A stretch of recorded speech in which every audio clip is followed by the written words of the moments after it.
For me to present Dr. Nichols. She's a soil microbiologist who started as a farm kid that didn't want to farm. But then she found her way to contribute to farming as a scientist by falling in love with the mycorrhizal fungi. Is that correct? Yes. And she studied them, I think, from starting with your PhD. And actually starting as an undergrads, and then on and on, also working on the subject of glomalin, which is a substance produced by mycorrhizal fungi, a glycoprotein. And later at the USDA, you researched that that organism you fell in love with, and then she worked for Rodale for a while, but also a reason why we're having her here is that she loves to work with farmers, and she was probably she's probably famous for the fact that she helped Gabe Brown in the US get off synthetic nitrogen and synthetic fertilization, which you can all witness, I think, if you watch the Kiss the Ground movie on Netflix. So she's also a film star. Please, Dr. Kris Nichols, take the floor. Okay. So I'm very, very happy to be here. As Jan said, I am a farm kid who, like I think many farm kids, didn't necessarily want to be on the farm. I ran away from agriculture as fast as I could possibly do it. And then somehow agriculture and soil, because soil is life, sort of enveloped me regardless of my really wanting it to. So what it did provide is this enthusiasm for wanting to work with farmers and ranchers and really try to understand what it is that we can do to help to bridge some of these ideas and concepts that come with the mechanisms that are involved in soil regeneration and regenerative agriculture, looking at things from a very physical biogeochemical perspective as to how we can solve the issues that it is that we see on our landscape today. And, you know, I think, again, when we're talking with farmers and ranchers, a lot of this does have to come from this living lab type of a perspective, where what we're really trying to do is help to address some of the socioeconomic types of issues that it is that we're seeing. We're not going to get farmers and ranchers to be able to adopt a lot of these practices and utilize these tools if it is that we're not allowing them to be very economically profitable for them. And one of the things that I think that we do need to address when we're talking about these socioeconomic issues is that we have gone away from a discussion of yield or productivity to the idea of looking at the margins, looking at the difference between some of your costs to some of your returns. I think one of the words that has done the greatest harm, my father loves me for this, is I think the word that has done the greatest harm to agriculture is the Y word. And we need to figure out how we can remove the Y word, yield, from our discussions, because that's not what makes you money. What makes you money is that difference between expenses and production. And so if we can reduce the expenses, now you're going to be starting to make money. And how is it that we can look at this from this physical biogeochemical perspective? It is uniting all of these different things. And I have to compliment Anton in what he was discussing, because that salt paradigm is the chemical paradigm. What we're looking at is the soil is not a benchtop. We are not doing hydroponics outdoors. That's what conventional agriculture is hydroponics outdoors. That's not what we want to do. That's not what's going to allow us to be productive What we want to be doing is uniting this whole idea of the physical biogeochemical interactions that are happening. And so yesterday when we were meeting with the group of farmers, and I was really excited to be able to sort of sit down and have a conversation with a group of farmers. And I asked them how they define regenerative agriculture or agroecology and what it is that we're looking at that definition. Because part of, I think, the issues that we are seeing is that we're allowing for language to get in the way. Language like the use of the Y word, and language like the use of what is regenerative and what is conventional. And what we really need to do, again, is focus on uniting that whole physical biogeochemical world that exists. And we need to do this with a systems approach. So the way that I look at regenerative agriculture, the way that I look at that definition of agroecology is it's a systems approach that is dynamic, innovative, integrated, and intensive. And it's based on the foundation of soil regeneration via recarbonization. Our systems, I think, talking about Liebig was right and wrong at the same time. I told Yaron the other day was that oftentimes I get asked questions and my answers are always yes and no. We're right and wrong. And that is because we don't know anything more than maybe this much. In this whole room of if knowledge, if this whole room was filled with knowledge, we know maybe this much. We don't understand all of the different types of interactions that are happening in this environment. And we're not going to understand them. Organisms in the soil work in complex consortia where there can be more than 9,000 different interactions happening simultaneously amongst their activity and amongst what it is that they're doing. And so how can we take our thinking? This is one of the biggest impediments that we can have to making some of these changes is we focus on our thinking. We take a very anthropomorphic approach to what's happening in a non-anthropomorphic world. It's a microbial world and we just live here.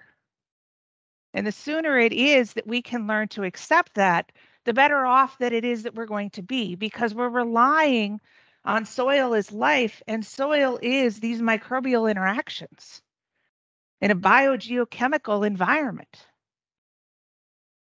So why do we just pull out the chemical to talk about? Why do we pull out just the physical to talk about? We talk about infiltration and we talk about water movement and we talk about soil structure. We talk about mineralogy of soil. Hanziani had 5 soil forming factors. 5 soil forming factors, according to Hanziani, were parent material, topography, time, climate, and this is really nice of Hanziani to throw this out here, their potential biology. Potential biology. Yay! The most important soil forming factor is potential. That is the thing that puts all of those other factors together. It's how things are going to be united and stimulated. And so what we're looking at in this system is a carbon-based economy that is based off of the flow of carbon within that system. The reality is that all life, you, me, and everybody, we have always and will always, every living organism, work for food. We've replaced it with colored paper and metal coins, but the reality is we all work for food. That was the basis of the economy that we had. Everybody worked for food. And we've taken away our knowledge and our ideas and our concepts on the fact that we work for food. And when we work for food, it is how does carbon flow among us? It's a carbon currency. Carbonomics is how we're measuring economics on seeing how carbon is going to be moving in the system. And the base of carbon moving in the system is relying on photosynthetic activity. Our soils are carbon limited. Again, Liebig's law of limitation is not wrong in the fact that there is a limitation that exists there. It's wrong in that he didn't carry that concept to its final conclusion. He said, all factors remaining the same, what limits production? If you have all factors remaining the same, if you have plenty of phosphorus and plenty of nitrogen and plenty of potassium and calcium and magnesium and manganese and boron and all of these other elements, if none of those, if they're all equal in concentration, what is the one thing that limits production? The one thing that limits production is carbon. Every molecule in biological organisms, except for some waste products, but every molecule that is part of their structure and that is part of their biochemistry is carbon-based. If you do not have carbon, you do not have life. So again, the law of the minimum, what you really needed was the thing that we're missing. We didn't carry this to its final conclusion. We looked at it from a strictly chemical point of view. So how is it that we can carry this to that final conclusion? And again, regenerating soils, recarbonization, this is what soil is. Soil is sand, silt, and clay, is that parent material, is that mineral matrix bound to carbon, hydrogen, and oxygen. You do not have soil without carbon. So why is it that we don't focus on recarbonization of the system? Why is it that we're not talking about carbon flows? It's the most essential element that we have, and our only concern about carbon is CO2 levels in our atmosphere or methane levels in our atmosphere. But we don't talk about carbon in this system. And I also wanted to, point out a couple of things that Anton was saying, and one of them that he was talking about with animal feed. And I always find it interesting that when we talk about soils and we think about soils and we care about sort of the nature of the soil, what the soil is composed of, and that nature of the soil, we care about that when we're talking about animal feed, because that's what determines the quality of animal feed. And we care about that when it comes to coffee, tea, and the feedstocks for alcoholic beverages. If you really want to make some moves in health, talk to people who are growing coffee, tea, and the feedstocks for alcoholic beverages, because they have connected the soil to what it is that they're growing, how that changes the textures and flavors, the components of things like antioxidants and polyphenolics, the complex chemicals. But we don't do that for the food that we feed ourselves. For our food. I like coffee and tea and alcoholic beverages. I think we all do. But that isn't what feeds us. But again, we care more about that for those things that we grow or for the feed that we feed to animals than it is that we care about the nature of the soil growing the food that feeds us. There's a disconnect there that is really one of the things that I've been working very hard over the last few years to try and figure out how it is that we can change that. And what it is that we can do and how we can approach having these discussions around what the nature of soil is. So when we're talking about recarbonization of the soil, It's a picture I got from David Brandt. He's a farmer, primarily just a row crop farmer. He is integrating some livestock into his farm now, but back when this picture was taken in 2013, this is David Brandt's soil, and this is how his soil is classified. This is the soil on the farm that's on the other side of the fence. If you go and look in the books that tell you what that soil on David Brandt's farm is supposed to be called and how it's classified, this is what the USDA Natural Resources Conservation Service says is David Brandt's soil. That is not soil. That's dirt. Soil, again, is carbon, hydrogen, and oxygen bound to sand, silt, and clay. This is primarily sand, silt, and clay.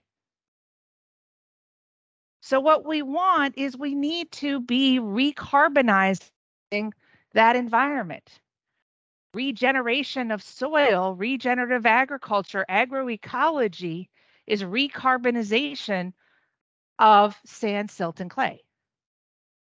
The formation of soil. Now you can talk to some soil scientists, and they will tell you that it takes 1,000 years to grow an inch of topsoil. So how can this exist? If this is what David Brandt's soil is, how did he make this? It wasn't 1,000 years. Time. The difference is again, we have to look at things differently. Yes, it takes 1,000 years to form an inch of topsoil. If you're breaking down parent material, having that migrate up through the B horizon to the A horizon and mix with organic matter. I'm not going to dispute that. It takes 1,000 years to do that. I get it, but that isn't what we're doing. We are regenerating, recarbonizing. It's not a bottom-up approach. It's a top-down approach. Carbon coming in from the top and regenerating that. We don't have to break down parent material. We don't have to have it migrate up to the surface. We actually have the capacity to regenerate this in a very short period of time. I currently live in the Canadian prairies, but I grew up in the US prairies, and it took about 30,000 years for those prairies to evolve. Most scientists figure that the prairies had about 10% organic matter. I think we probably had more like 15 to 18% organic matter. But even at that, even just saying at 10% organic matter, it took about 30,000 years for that to happen. We don't have 30,000 years to regenerate the soil.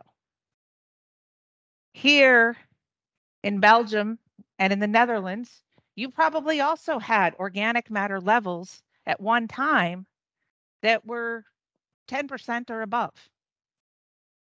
Based on your climate, I can fairly confidently say that that is probably where you were at. Where are you at now? 1? Who's at 1? Anybody? Do you know your percent organic matter? Okay. Anybody at 2? 3? 4? 5? Above 5. Richard. Above 5. Yay. Way to go. Everyone in this room should have their hand up at above 5. And everyone in this room can have your hand up at above 5. But we need to change the paradigm of our thinking. Not just the paradigm from a salt paradigm and an organic paradigm, but it's changing everything. in the way that you go about thinking about agriculture. Because again, we're not doing hydroponics outdoors is what got us to 1, 2, 3%. We need to not continue to be doing that if it is that we want to recarbonize our soil. One of the things, again, science is continuing to evolve, and one of the reasons why I love talking to farmers and ranchers is really you know a lot more than I do. You know what's going on. You see it, you smell it, feel it. And science has been so far behind because we look at tunnel vision at one particular thing. As Aaron said, I fell in love with a fungus when I was 19 years old, and I have yet to fall out of love with said fungus. But my love has evolved, as love does. And my love evolved because I needed it to change from what I was told in university about what was necessary to have a high concentration of this fungus. So I studied arbuscular mycorrhizal fungi. And I had to get myself to the point of when a producer would ask me how they could have the highest concentration of mycorrhizal fungi in their soil as possible. And I had to change my thinking and say, you know what? You don't actually want that. And here is why. Everything costs. Nothing is free. It's a trade-off analysis. If everything is going to the fungus so that you can have the greatest amount of the fungus in your soil, there is less that is going to the plant to do reproduction. Agriculture is an unnatural act. It's the first thing that we have to admit. It is an unnatural act. We are requiring our plants and our animals to perform at a level that they naturally do not want to do. It is antithetical to their biological programming to produce as much milk as we say that we need, to put on as much fiber as we say that we want, to produce as many seeds, to produce as many leaves. All of that is unnatural. If you look at natural ecosystems, they are not highly productive systems from the concept of what we call production. So in conducting an unnatural act, we need to look at everything from this trade-off analysis and look at how organic matter and carbon is flowing through this system. So this was a paper that was published in 2015 by Lehman and Kebler. And in this paper, this was called The Contentious Nature of Soil Organic Matter. And the idea here was that we looked at organic matter and at humus, and we said humus was this highly dissolved plant material. And for us to regenerate soil or recarbonize soil, most of the carbon, the problem that you have is most of the carbon goes back up to the atmosphere in the first year or two via CO2, respiration and breakdown by the microbial community or enzymes that are in the soil. So you lose most of that carbon. And so part of the reason why we said that what happened to David Brandt can't happen, it doesn't exist, it's not real, despite what you see with your own eyes, it's not real. Part of the reason that that was said was because to get humus formed, you need hundreds to thousands of years, because you only get a small amount of it that's formed every year, a really teeny tiny fraction. And so how could you build it up to something that is going to be 1, 2, 3, 4, 5, 6, 7%? You can't do it. The math doesn't work. So we had to change the way that we looked at organic matter. And what this paper talks about is the fact that in our traditional view of organic matter, it was things that were resistant to temperature and decomposition because it was already so decomposed. It was mostly carbon and hydrogen. So we defined humus material to be high carbon, high hydrogen, very little of anything else. A little bit of nitrogen, a little bit of oxygen, but mostly carbon and hydrogen. That material is not chemically reactive. It's not functional. Because it's already been decomposed and worked on, it doesn't have any biogeochemical purpose. But we told ourselves as scientists that that is what soil and sequestered carbon is. When we talk about carbon sequestration, that's what that is that stuff that isn't chemically reactive, that doesn't do any purpose, that is basically like building up graphite. High carbon, high nitrogen, or high carbon, high hydrogen material is graphite. You compress it long enough and it forms a diamond.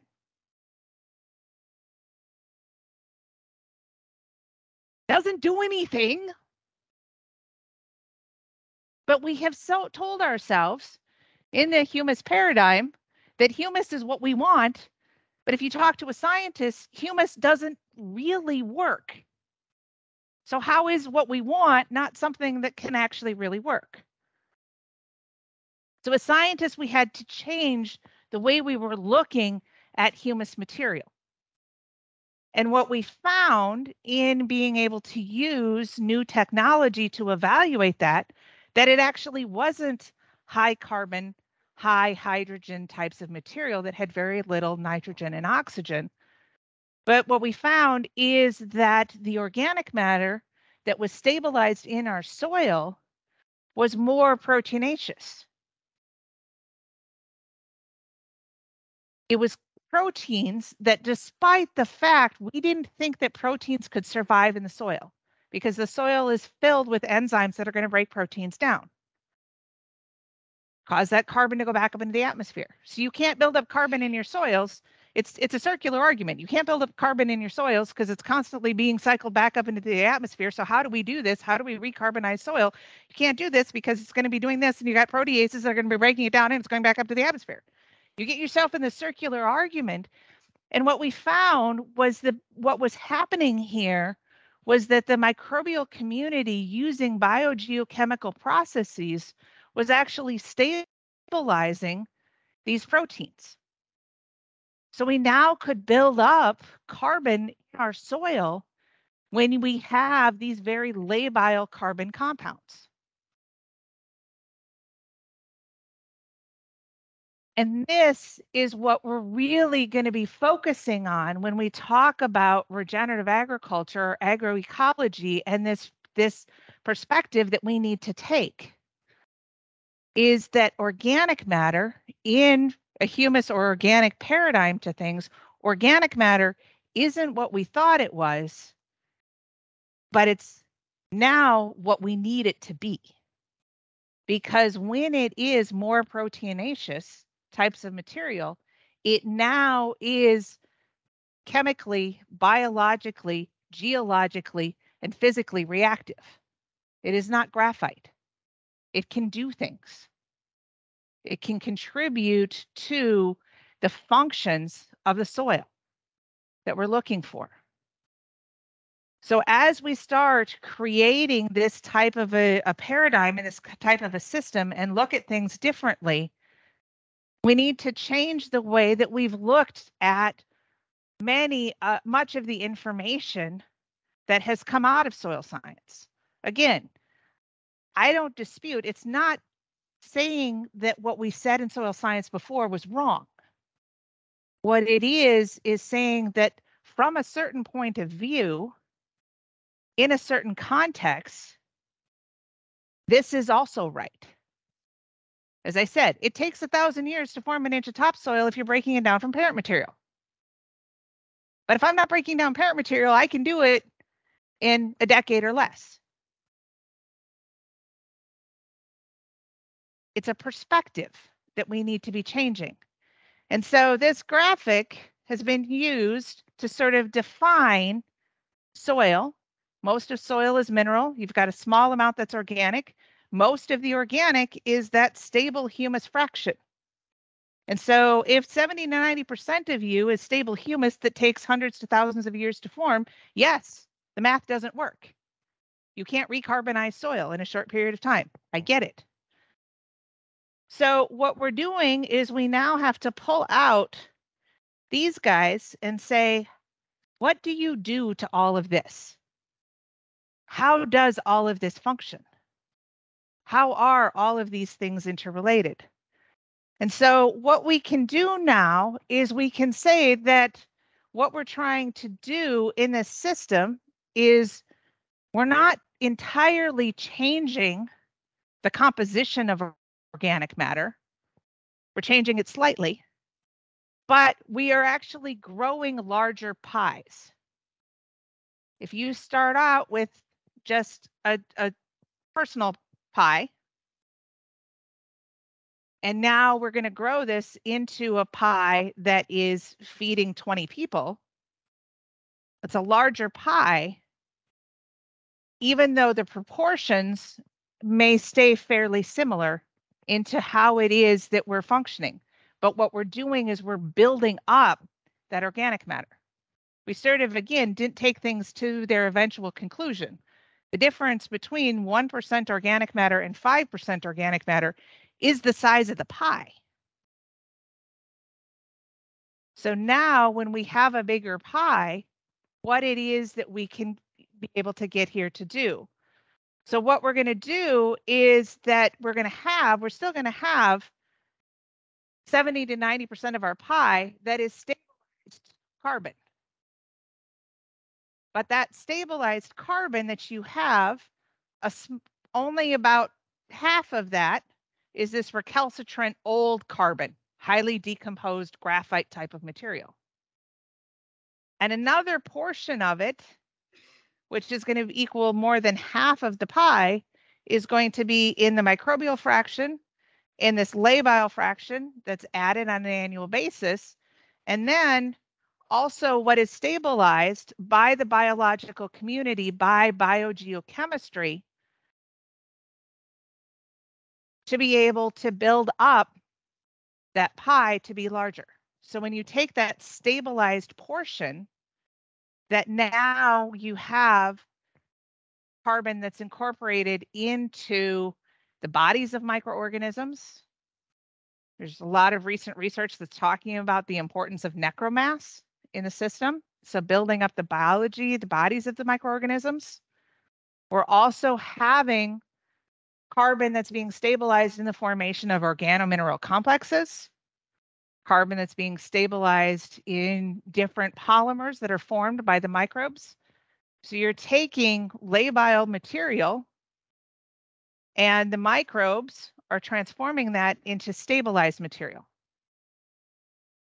And this is how, again, we can get those larger pies. We're still having, when we're talking about carbon sequestration, you're still having 70 to 90% of the organic matter that can be sequestered, that could be considered sequestered carbon. But how we're sequestering it and how we're changing it is by that biogeochemical process.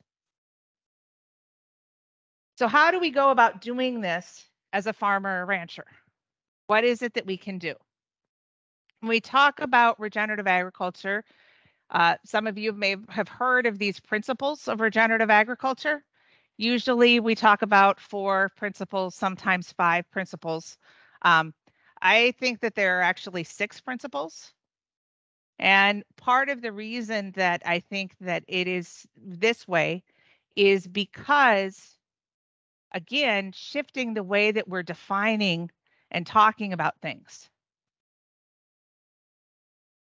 I hate the definition of soil health. It is the worst definition of something that you could ever come up with. And here is the reason why.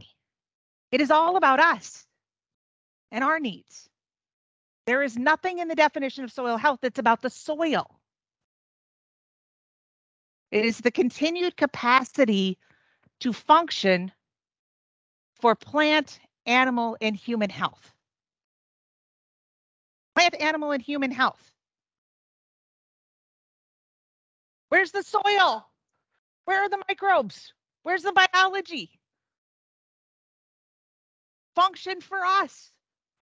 Yay us. It's a microbial world and we just live here. Why can't we accept that? We are more microbial than human. Why can't we just accept that? It's okay. We'll be all right. You don't have to be scared. Secret to microbes is there's no good or bad.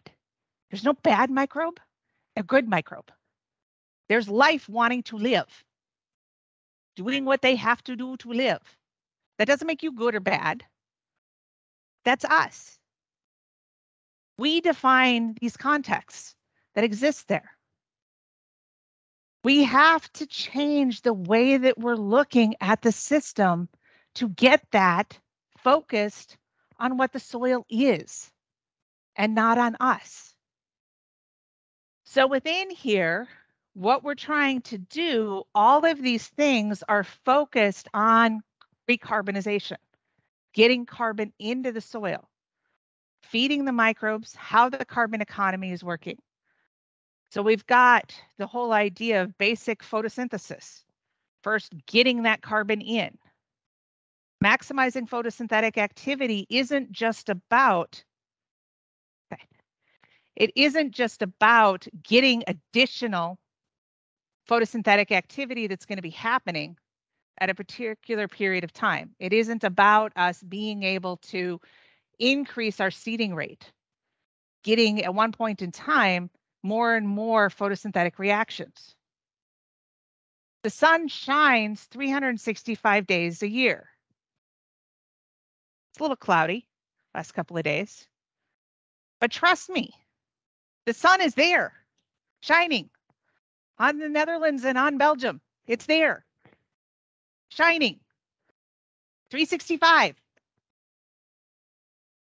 Why do we limit the time that we are absorbing that sunlight, that we are actually utilizing that material? Why is it that we decide that? If carbon is our limitation, why aren't we maximizing the amount of carbon that we can actually put into the system?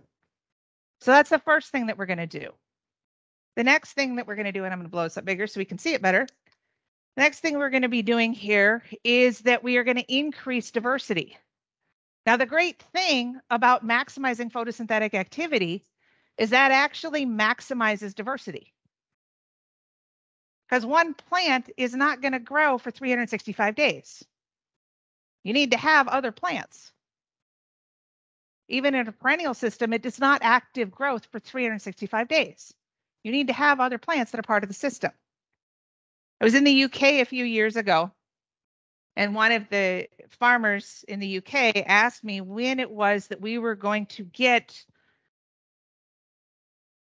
work with the breeding so that we could get a variety of maize that would grow in the UK.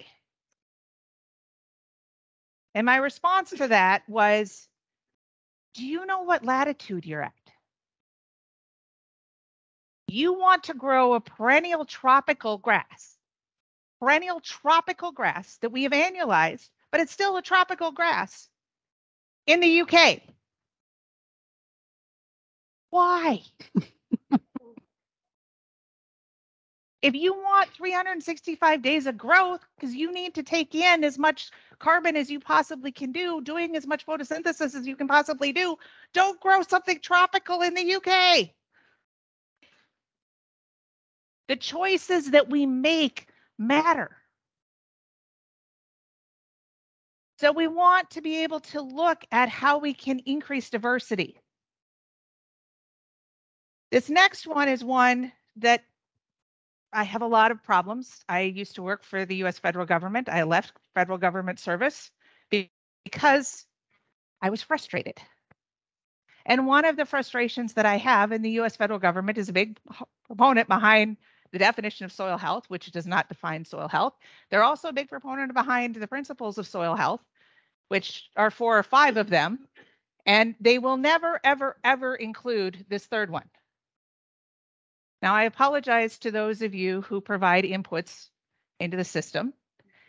And I'm not saying that inputs aren't necessary in some arenas and in some systems. But what we want to do is we want to reduce or eliminate the use of some of those inputs. And here is why. The end result of the jobs of most of the microbes in the soil are to provide nutrients to the plant. Because in a carbon economy, that is where they get food from. That is what they use to buy the food from the plant, directly or indirectly, are the nutrients that they then give to the plant. If we are adding those nutrients from our cash book, we're paying for them, and we add them to the system, it outsources the jobs of the microbes. Guess what happens in an economy when your job is outsourced? I think we all know. So we're not going to have a functioning soil environment if we're outsourcing the jobs of the microbes. Anton brought up the fact that, 60% of our nitrogen is being lost. I would actually say and argue that it's much higher than that. There's a study that was done that says that we use more fertilizer today to grow our plants than we used in 1960. On a per gram of grain level. It's nitrogen use efficiency. That's not meaning that we got an increase in productivity. So we're using more fertilizer to get an increase in productivity. We've actually gone down in nutrient efficiencies. And the reason that I think that exists is that probably, as Christine Jones sort of talked about, and as we've seen with things like mycorrhizal fungi, somewhere between 70 and 90% of the nutrients come from directly from the microbial community. It's probably even higher than that, and always did. So as we outsourced their jobs, their numbers went down slowly, and our ability to efficiently use nutrients that we never used as plants anyway, our ability to take up those salts that we never took up anyway, has gone down. And again, I don't think it's gone down, it just never changed. Now we've lost our buffer. Organic matter is the ultimate buffer for everything. Why don't we use it? So we want to be able to reduce the amount of inputs that we have in the system. We also want to manage livestock. And when we're talking about livestock, this doesn't just mean grazing animals. It's every livestock in the system. We forget about what can come from things like birds and bats and bees. Little secret, everybody poops. Guess what's in poop? Nutrients. How do we get these into our system? If we have more activity of organisms, we're automatically going to be able to have more nutrients in the system. We want to reduce soil disturbance. What does that mean? That means reducing tillage, but it also can mean things like managing animals and animal traffic. It also can mean helping to manage erosive forces of wind and water. All of those things are soil disturbance. How do we look at all of that to be able to manage the system? And one of the ways in which we can reduce the impact of soil disturbance forces, especially erosive forces, is by putting armor or protection on the soil surface. Armor and protection crop residue is not about building carbon directly. It is about protection.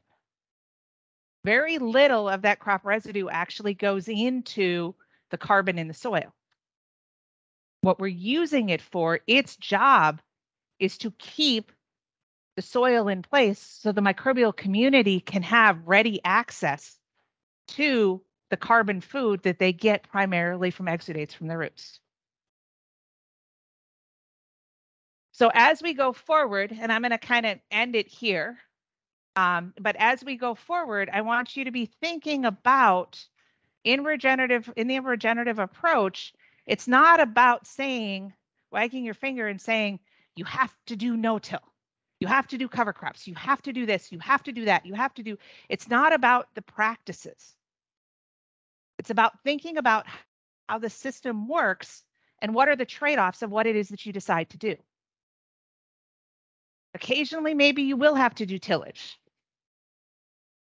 to address some particular issue that you have. If that's the tool that you choose to use, how do you recover and recarbonize from utilizing that tool? Sometimes you can use cover crops, sometimes you can't. How is it that you're going to be working with the system? It's a system approach where in that definition that I had, there was nothing about particular tools. It's about thinking from a systems approach in an innovative, integrated, intensive, dynamic manner to recarbonize the soil. Our systems are carbon limited. How do we solve that? So thank you. Wow.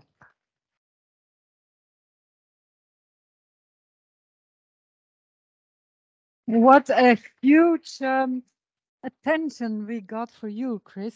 Thank you very much. Thank you. Are there any questions, remarks, further wanting to enter into details? Questions, comments, and criticisms. I love criticisms because they're the only way that I learn. Take the microphone, please. The circle. Yes. The stabilized carbon, can you give a few examples of what we're talking about? You talk about necromass, is it the only one or do you have more? So it's part of that stabilized. We can also get stabilized compounds that are basically organomineral complexes. So you get proteins that may be bound to clay minerals, that you can get proteins that are sort of not partially decomposed. I mean, decomposition isn't a process that goes from a protein or a carbohydrate to decomposed material. There's a whole spectrum of things that are happening there. And so while that spectrum of things are happening, you can get organo mineral complexes and organocomplexes and all of these things that are bound together that make it more difficult. We all know that enzyme reactions are lock and key. If you change the way the lock looks, the key doesn't fit anymore.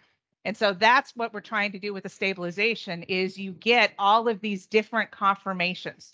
And just to kind of give you an example, glomalin that I worked with for a number of years, a lot of people debate about glomalin, and you know we can debate about a lot of things with that. But one of the things that we found was we were using monoclonal antibodies to be able to measure and quantify it.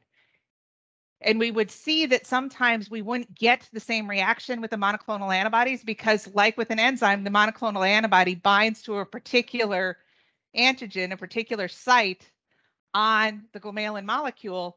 And when it's in the soil, you're in an environment where pH, where oxygen levels, wet, dry cycles are constantly happening, which are causing molecules to continuously refold and change conformation.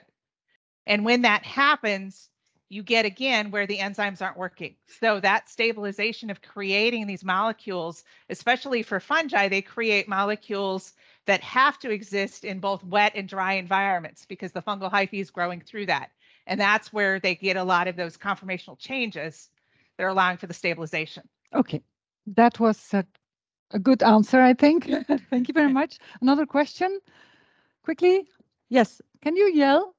So I'm going to kind of summarize it and answer at the same time. So what we're looking at is, because we do need to do this very quickly, as I said, we have decades at most instead of thousands of years. So do we need to add various types of inoculum to our soils to help to stimulate this process? For the most part, if you build the system, the microbes will come, and they're there and they're present. We've done studies with things like mycorrhizal fungi where we've actually been able to measure spores that have gone in dust clouds over the Atlantic from Africa to South America. So we know that they can move into ecosystems very, very quickly if the conditions are right. Again, you need to have the jobs and they'll be there. However, there are a few things, because we're doing agriculture as an unnatural act, and especially in very intensive cropping systems like in fruit and vegetable production, we may need to be adding inoculum to those systems. It would be best, if possible, if the inoculum that you're using, whatever type of microbial inoculum that you're using, you are making sure that it is as local as possible. So if you can generate your own on-farm types of inoculum from compost or mycorrhizal fungi that you're growing, that's going to be best, because that's going to be adapted to the conditions on your farm. And the other thing that I would say with that is that you want to make sure, especially if you're using something like compost teas, you need to make sure that if you're going to add a bunch of microbes to the soil, you have food to feed them. Because again, the microbes, this is not a good or bad. You can't get just the good microbes in your compost and leave the bad ones behind, because they don't exist on that spectrum. They're just eating, and they will just eat. And again, like with the mycorrhizal fungi, I said you don't want to have all the mycorrhizal fungi that you can, because the trade-off is that's going to take carbon from your plant. We need to be able to figure out how we're managing that trade-off. So again, I think one of the mistakes people do is they add inoculum, but they don't add food. They're not thinking about feeding those organisms. Potential biology. Hi, I had a question. My English is not super good, but it's like we've been making for like 100 years like breeds or of mice that are like super good with the kunstmest and everything, with the fertilizer. Yes. Is it, yeah, aren't they like addicted to the fertilizer now, or how do I say it? So yes, and far better English than my Dutch could ever be, or my French could ever be. So anyway, from that, one of the things that we are seeing is that we have, with a lot of our breeding programs, we have been breeding varieties that are not as well associated with a lot of the microbial communities. So we have seen, actually going back into the 80s, we saw that more modern varieties of wheat were far less associated with mycorrhizal fungi than the ancient varieties. So we do know that this relationship is kind of being broken by a lot of the breeding that we have. And that is one of the things that I had a discussion with Gabe Brown a number of years ago when we were talking about regenerative agriculture. And it's one of the scariest things that I think for regenerative agriculture is that we are going to try and regenerate the soil and create soil that is more biologically active, but we're then going to put in there plants that don't know how to live in that environment. And then they're going to have lower productivity because they don't know how to live in that environment. And what's going to get the blame is the fact that we regenerated the soil, because they worked perfectly well in really bad soil when we added a lot of synthetics to it. So we do need to be thinking about that and what it is that we can do. So going back to utilizing some of the older varieties, taking a look at different things. We are increasing a lot of the perspective on utilizing some perennial grains as opposed to annual grains. It's more common here in Europe than it is in the US to be utilizing a multitude of different varieties of things. So you do grow things like spelt and other grains than we normally do in the US and even some in Canada. So we do need to be incorporating a lot more of those back into our system.